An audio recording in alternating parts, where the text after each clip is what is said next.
ladies and gentlemen. This is Claudia Monacelli with another episode of my podcast, Multiple Voices. And today I have the wonderful Sandie Byrne as a guest coming to us from Ireland, from Tipperary.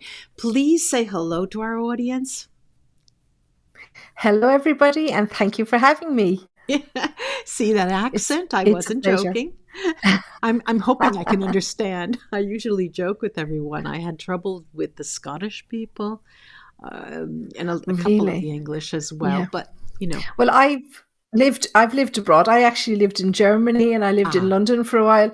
So I've learned to slow down. Yes. You know, because they do call us Irish, we're like cackling hens. Well, who is she? She's an Irish psychic medium descended from generations of readers and intuitives. And I will include her website, sandiebyrne.com, in the description, and that's where you can find her and all of her social media. Where to start? Now, typically we discuss what could be on the table for this interview. And I'd like to start with anything psychic. How can we start by talking about anything psychic?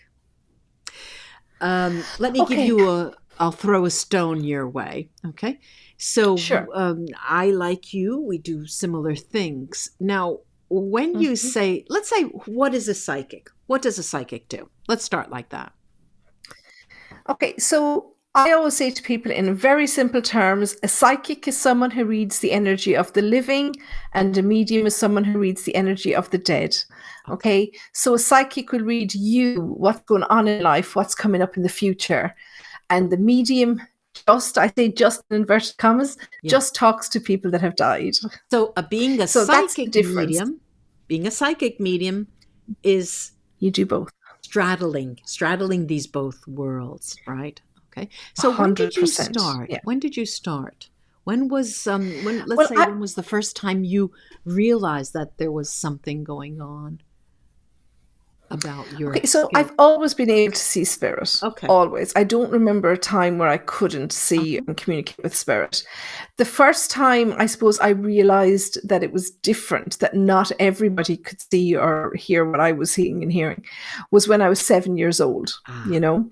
And my grandmother, who was also a medium, she passed away. She was only 56 and she passed away very suddenly. And it was at her funeral when everybody was, you know, like mourning. I had 5 big strapping uncles, you know, who were like brothers to me. And I couldn't understand why they were crying and upset and whatever. And somebody said, you know, this story about Nanny going to live with Holy God. And I just said, but she's not. She's over there sitting beside Granddad, you know. And the whole room kind of went, oh, you know. And then I realized, okay, these people can't see her. What's going on? What's going on? Yes.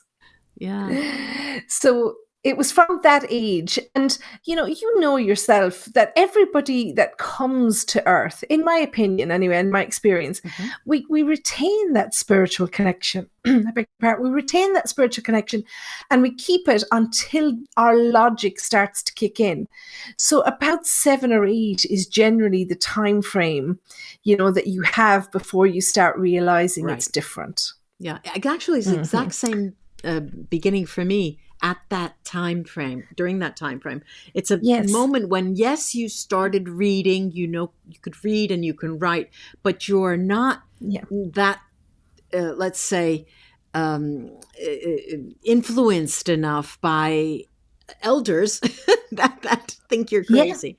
So this is very common. This is interesting. I was probably very lucky. And, you know, I understand that because my grandmother, my great-grandmother, my great-great-grandmother, they were all readers. Yeah. So when I used to talk about seeing something or hearing something or knowing something or whatever, it was just accepted, you know, whereas nobody used to question me. So I never felt self-conscious about it. Good. Now, I'm not saying that other parents, you know, I'm not dissing other parents, but maybe some parents wouldn't have an understanding of what their child is talking about, you know.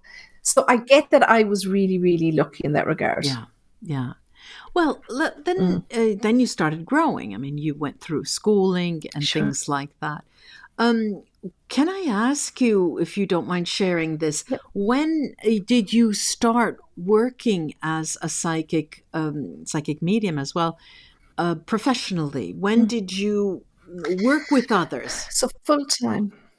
Yeah. Full time. It's only maybe like I always did friends and friends of friends, you Mhm. know yourself. Mhm. But full time is completely happened by accident. I never had an intention of doing this, Mhm. but it found me, I suppose. Yeah. I guess it's about maybe 8 or 9, 10 Uh-huh. years, you know, that kind of time frame. Yeah.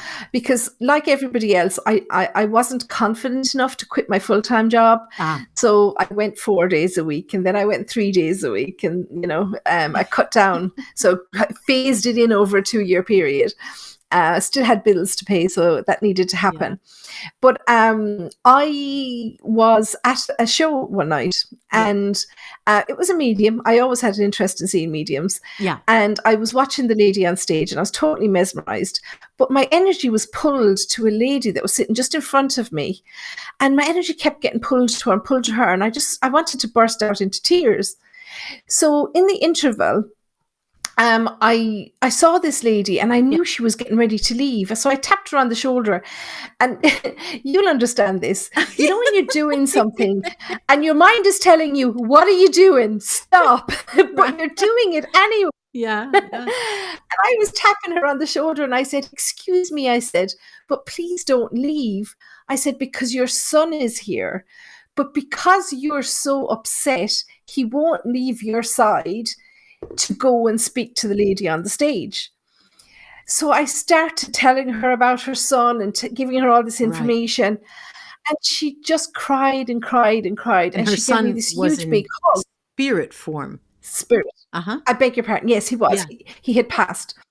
And so at the end of the show, when the lady had finished her show on stage after the second half, you know, when the audience claps, Yes. and then they stop, and there's like Yes. a second of silence. Yes. This lady stood up during that second of silence, and she shouted out to the whole auditorium, and she said, "Guys, never mind that woman on stage. If you want a reading, you need to see this girl sitting behind me." Oh my God. And hey, Oh my I'm Irish and I'm ginger, so I go red immediately. course.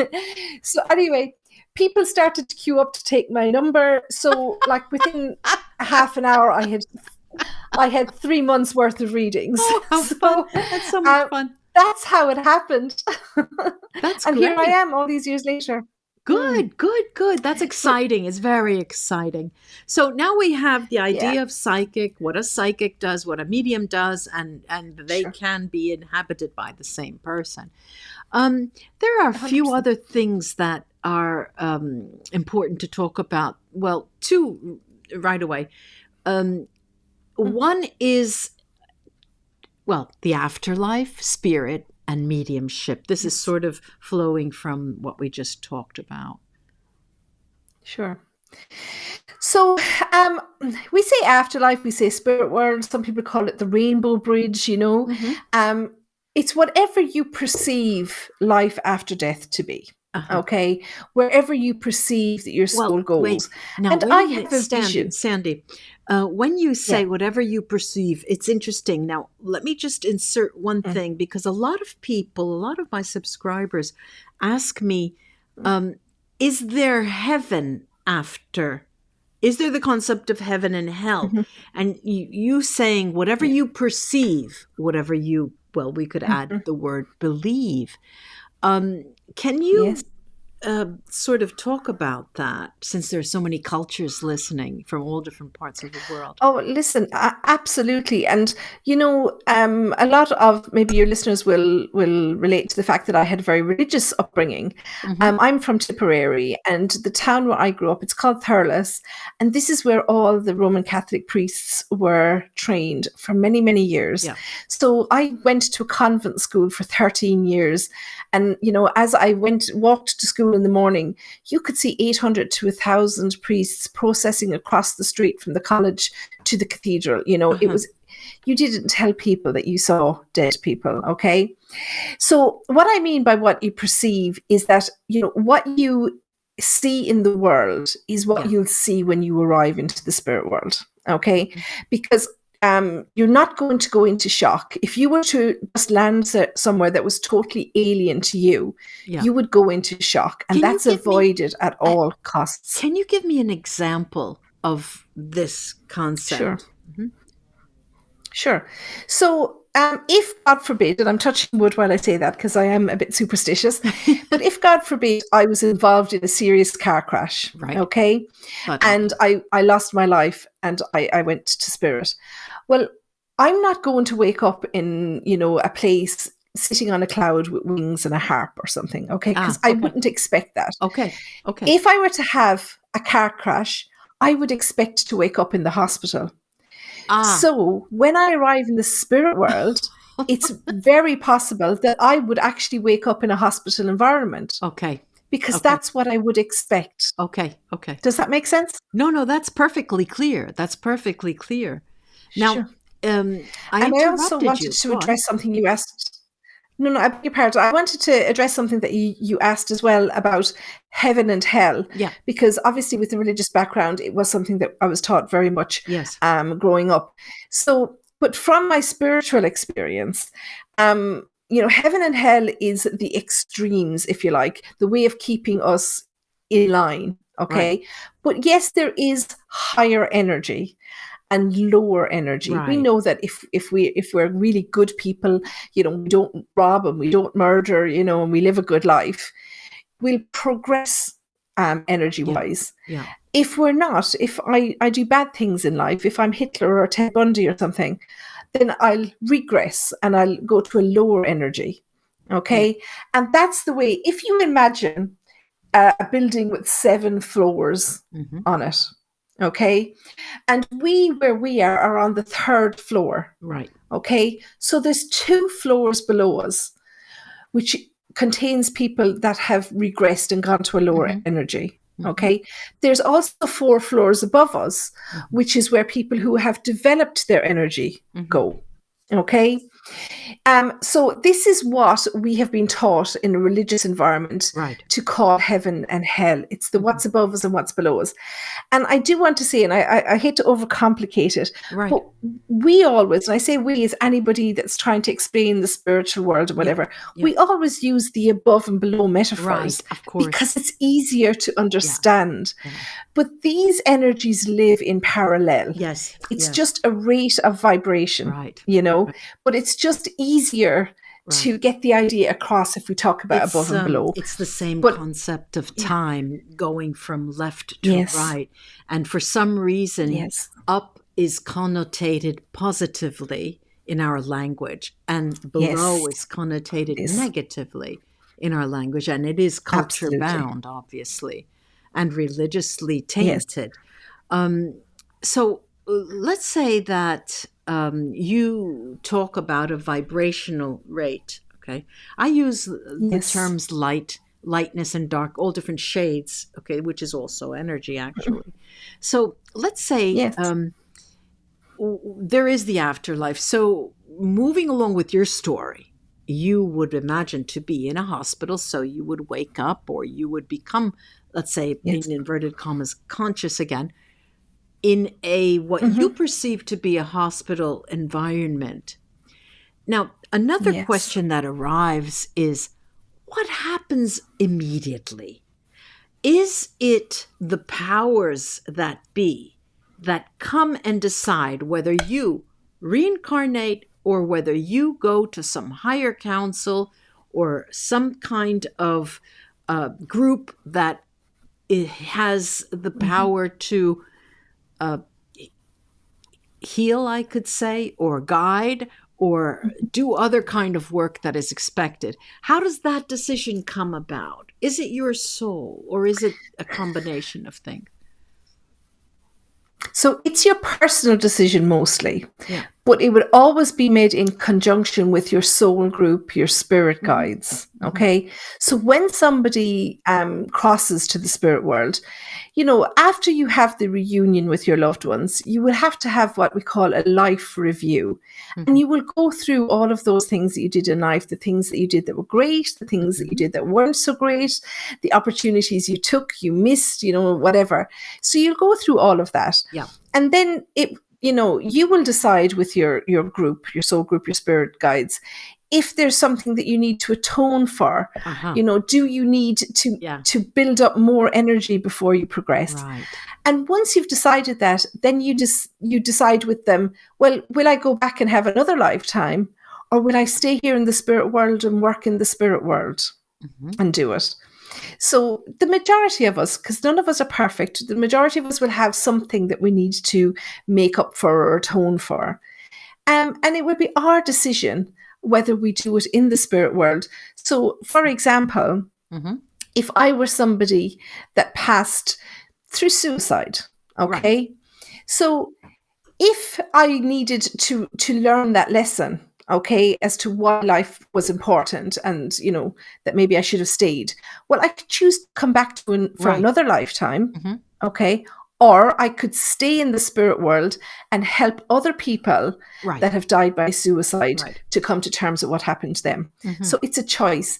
And it's always done with your soul group. Okay. Right. Are you familiar? Would your listeners be familiar with the term group of origin? Soul group. So all of us have a soul group of origin, and they are quite different. They are as different, even more than astrological signs, but they have certain qualities, and they have certain light and darknesses as well.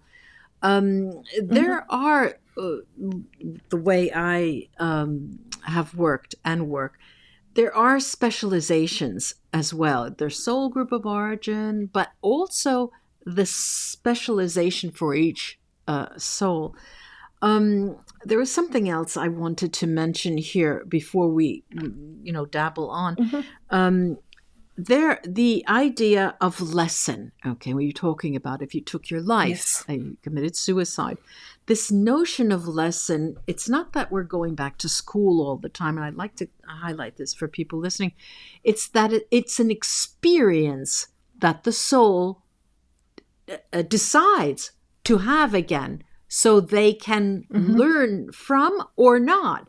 It is because the soul is embodied to have an emotional life. That is the difference between a spirit and an embodied spirit, let's say. So they are not, why I'm saying this is because I would say 95% of all the people I interact with believe that the higher power has so much power over us, and they don't have in their minds that the notion that we are responsible for our fates and what we do and what happens to us, right? Let's go just back a second. You mentioned the afterlife. I think that's enough about the afterlife, and it is. We're talking in the abstract as well. Of course. Can I just go back on the whole lesson thing? And I agree with everything that you said, but just in simple terms, so to make it understandable. We call it a lesson because in order to be meaningful, and in order for us to experience everything, and the hope would be that we will progress to a point where maybe someday I could be a spirit guide to somebody, So in order to do that and to advise people and help people, I need to experience both sides of every coin. Okay, as a spiritual being. So if I was somebody, and maybe I was in a past life, if I was somebody who died by suicide, then I will probably and most likely have another lifetime where I would be somebody that was bereaved by suicide. Because I need to know, as a spirit, I need to know what it was like to die by suicide. I need to know what it was like to lose somebody by suicide. So you need to experience the flip side of each coin. Otherwise, you don't have a full and rounded, shall we use the word education? Okay, or experience. Spirit education. Right. Exactly, yes. And now, The spirit. You can't help somebody otherwise. Yeah, that's true. Yeah. The spirit. Now, the spirit, for all intents and purposes, in my mind, is energy. And we talk about a vibrational rate. It is a movement of energy. Is there something more we could say about the spirit that will help people understand what is, we are spirits with a body around it. That's who we are. We else are. Without our spirit, we wouldn't be talking, right? Is there something more 100%. we could add to that, to the notion of spirit? Well, we always say, say if we've been to the beach for the day, we'll come home and we'll say, oh, I just have no energy left. Yeah. And we sit down or we fall into the bed because there's nothing left inside of us to run this body. Okay. So it's almost like we have batteries inside us, and that's what is us. It's the energy. We're not the flesh, we're not the eyes, we're not the ears, we're not the hair, we're the energy inside. This body is a costume. If you imagine life like a play, okay, everybody gets dressed up to play their role. At the end of the play, they'll take off that costume and they'll be themselves again. And that's exactly what the body is like. It's just the energy. And it's the energy that's left. And this is the way I used to describe it to my kids when they were little, okay? When you see a bird flying in the sky, you only see the bird like a speck because you only see its body. Okay, because its wings are flapping, they're moving too quickly for the naked eye to see. That's exactly what spirit is. Good. It's a vibration, it's an energy. They're there. Yeah. You just can't see them because they operate at a different rate to you. Yes. And of course, they've already taken off their costume. Yeah.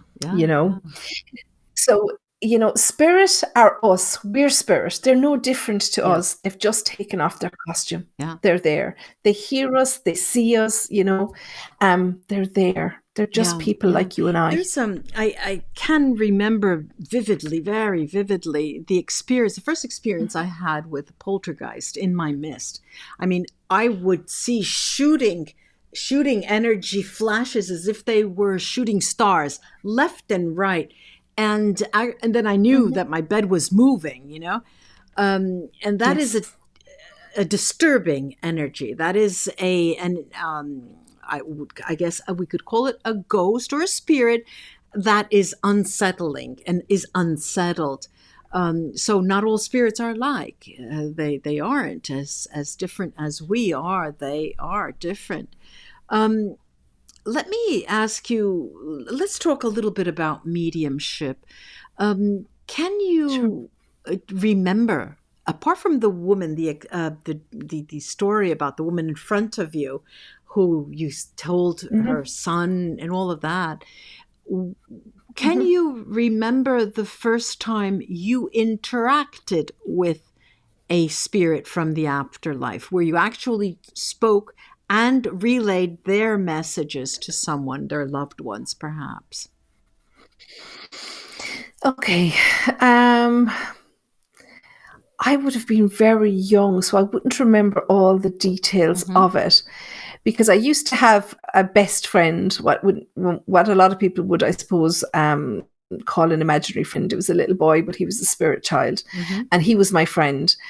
But there was lots of things that my mother would tell me about when I was telling people, so and so said this and so said that. Yeah. So in a not professional capacity, I was probably in my teenage years, the ones that I can remember. Now, it wasn't a very pleasant experience, I have to admit, because Ireland has only opened up really spiritually over the last maybe 10, 20 years. Okay. And unfortunately, my teenage years were just a little bit beyond that. So I would be talking maybe back, the late 80s, the early 90s. I was in my teen years. And, people weren't necessarily open to this. Okay. So if you said something to somebody, they would have something not so nice to say to you. Right, okay. Yeah, and I've had drinks, still today. I've had drinks thrown at me and Oh, whatnot, I know. It's So terrible. it wasn't a pleasant experience. And I've learned because of these experiences that I only speak when spoken to, if you like. Yes, So yes, it's of only course. when somebody literally lets me Asks you. know they're open to it. Yes, of Yeah. course. I've Yeah. learned my lesson the hard way. I too. Isn't it, and It's terrible. yeah, I mean, I too would say, yeah, there's some, and they would become yeah. so angry with me. And I thought, what am I Oh, just thought yes. I'd give them some information, forget it. And so Yes. even being Yes. psychic and And not talking to spirits past, yeah. it's the same thing. People don't want to know unless they ask you. It is Yes, and difficult. people see it on television, Yeah, and they see mediums, and they're going yeah, around, and it's for television that they're walking down the street and they're saying, "Oh, there's somebody with you," or yeah, your yeah, husband's with you, yeah, or whatever. People don't do that in real life because yeah. not everybody's open to it, Right, sure. And I wouldn't push anything in anybody's face, but I do remember, and when as I say, when I was a teenager and we didn't have the internet back in those Hmm. days, pre-internet days, and I said something to a lady about her loved one in spirit, Hmm. and she shouted at me. She accused me of having read about her in the newspaper. I Oh, didn't know who she was, you know. that's I hilarious. wasn't a teenager who sat at home reading the newspapers, let me tell you, you know. And stalking So I people. suppose, oh, 100%. Yeah, absolutely. So, yeah, no, I hadn't read about her in the newspaper, but there had been some situation about her loved ones passing, which apparently was reported in the newspapers. Whether or not her face was was in the newspaper, I don't know to this day because I just walked away. But you get the idea. Yeah, yeah, They on weren't all board. great Yeah, experiences, yeah. unfortunately. No. So let's say, when, all right, let me ask you this. It's a personal question. You don't have to tell me if you Sure. don't like to, because I have my limits when I do mediumship. And is Sure. there a time limit to the amount of time you can concentrate on relaying messages from a loved one who has passed to a client? Let's say I have a 45-minute. Mhm. It depends on how intense it Yeah. is, but I can't go over. I mean, my brain starts to Yeah. fry. What about you? I would agree with you. You're talking 45 to 60 minutes. And it's not, people think, oh, well, when she gets to 60 minutes, she's just going to stop the clock. And it's not necessarily that. But the longer you keep someone there, I say to people, imagine how much energy it takes for them to come through from the spirit world. Right. You can keep them for a certain amount of time, but it's like a battery. Their energy's dropping Yes. all of the Yes. time. Yes. And your energy is dropping as well, Of of course. course. Okay.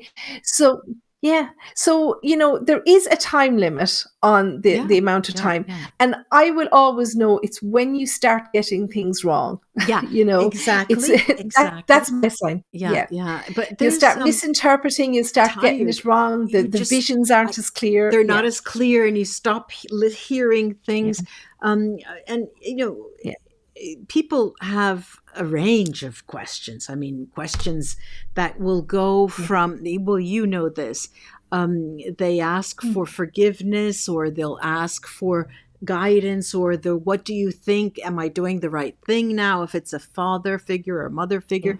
But there are other more specific questions, like, where did you put your will? Or where did you hide the money? Yes. Or what, is it true Yes. that you gave, and those are harrowing, and not all spirits are willing to talk about that, you know. And as I get actually, it. Yeah. at one point, the spirit came through and said, we're in a place where we do not concentrate on that anymore. We don't care about that anymore. It's not of any use for us anymore, and it should not be to you either. And so that Mm. comes through, that creates a little bit of friction. People want to know who killed this person or who killed the other person. We want justice for that person. And that is the no Yeah. answer, usually. Their role is not to talk about Mr. X who came in with a knife at 11 p.m. at night to Mhm. slit my throat, So it Yeah. could be harrowing, the communication, being an intermediary. It becomes difficult. Yeah, I agree. I agree. And yes, they do have a different perspective from the spirit world. They don't necessarily have the ties to property and money and everything, and belongings that we have here, when we're in the earthly world. It's not impossible. So when someone has a specific question, yeah, we put it to the spirit in the reading. Sure. I'll ask them, well, we don't have to ask, because once they say to us, can you ask them this? They hear that. So you don't need to relay the question. They can hear it. Yeah. So you might not get the answer immediately. Okay. So I say, ask the questions early, put it to them. They normally weave it into the conversation. Right. But, exactly. And they'll give us some kind of sign or indication. But it may come afterwards, okay? So, yes, I've had readings where someone has said, where did you leave the deed to whatever, okay? And they might say, okay, well, it actually happened. One guy had it in his workshop, in a box with like lots of nuts and bolts in it, okay?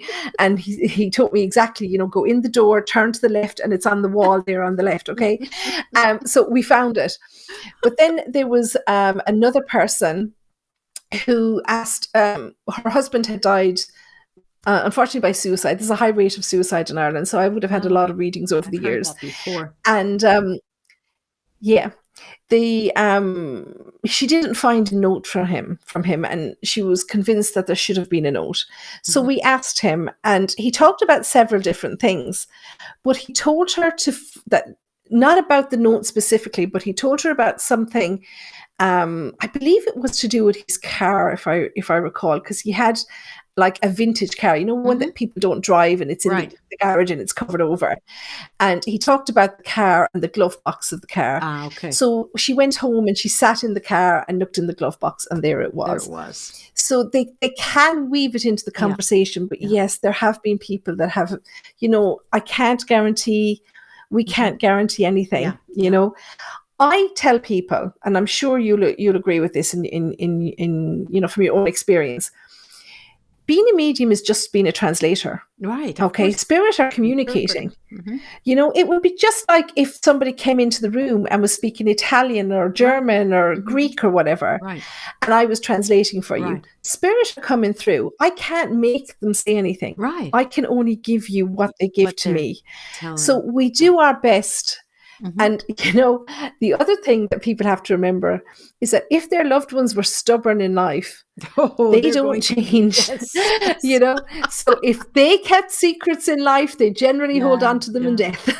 I'm going to pick up on what you mentioned just before when we were talking about the questions, and you mentioned memory. Spirits don't have a memory with practical things. The idea of a spirit's memory in life, when they are alive and they're not aligned or they're misaligned to divinity, the soul has a memory. It's sort of the real that they have of their own life, in inverted commas. But after they pass and they are in the spirit world, not bound by, not embodied, that notion of memory is just, poof, it is quite different. And it's almost, I don't want to say non-existent, and of course, the jury's still out. We'd have to have some people coming back and telling us. But the idea of having a memory with earthly things is very touchy, very difficult, and hard to explain to someone. There are intentions, which they would never have intentions, or desires, and their emotional ties to a family, Anyway, I'd like to go a little. Yes. Can I just say with that? You don't have to wait until you die to experience that. I was having this conversation with a friend of mine recently. I'm in my 40s now, and I was feeling very old. And I said, when I think back to things that happened in my teenage years or my 20s, it's like I'm watching a movie. I don't have any physical memory of it. But flashbacks, and I'm thinking, okay, so you don't have to be dead to have that experience happen. I think as we get older, it happens as well. There's something you mentioned in your writing to me, trance healing. Now, this I don't think I know what you mean here. Okay, so some people call it spiritual healing. So I specifically call it trance to try and get across how I do it. So I don't do healing. Okay. In what sense do you not do healing? It's my body, Excuse me. but it's the spirit energy. Have you ever seen the movie Ghost with Patrick Swayze and Demi Moore? Yes. It was the really famous movie from back, I think it was 1990 or something. With, what's her name? There's a scene in that movie. What's her name? Whoopi Goldberg. The actress. Demi Moore. Demi Moore? Yeah. Yes. And there's a scene in that movie where the spirit, who is Patrick Swayze, played the character, and he goes into the body of Whoopi Goldberg. Yes. And he uses her body to give her, to dance with her. Right. So that's what I do. So I literally, it's a deep meditation. So I will go into a deep meditation, almost into trance. Yes. And the spirit come into my body. So it's their energy, but my physical body, if that makes sense. And literally all I do is put my hand either on someone's shoulder or on someone's head, nowhere else. Because all you're trying to do is get the energy into the body. Okay, now I understand. It will find where it needs to be. Okay. So it's the spirit that does the healing. It's just my hand is like a conduit for them. Not understanding your concept of healing.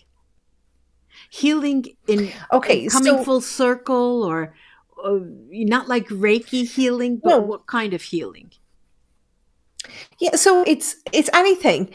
So we can do physical healing if someone has, maybe an issue with, I don't know, acid reflux, or maybe they've got appendicitis or something. I would never call myself a doctor because that's something completely different. Yeah, but mostly emotional is what I would have worked with. Okay. So if you have anything going on that you need help with, like for example, I suffer with PTSD. Okay, so that would be something that I would work with people with, but it's not counseling. I don't talk to them about it. It's literally, I go into a trance. Right. First of all, I would talk the person into a meditation, just get them to relax. Then I go into a trance and the spirit come and they do the healing. Okay. So it is a healing. It is a healing, but I can't take credit for it. I have a spirit guide, and you will know this. We work with several spirit guides. I have a spirit guide called Francois. He was a doctor back in 16th century France, and he was very into, alternative medicine back in those days. And he was actually crucified, if you like, for his beliefs. So now he heals from the spirit world. Yeah, so and they're so funny. The guys, they're so funny. The first time I met my main guide, the one that I was born with, right? And he wants me to call him Peter, and he was a preacher, a tall, thin, black preacher, and I always then saw him with this habit that he had on.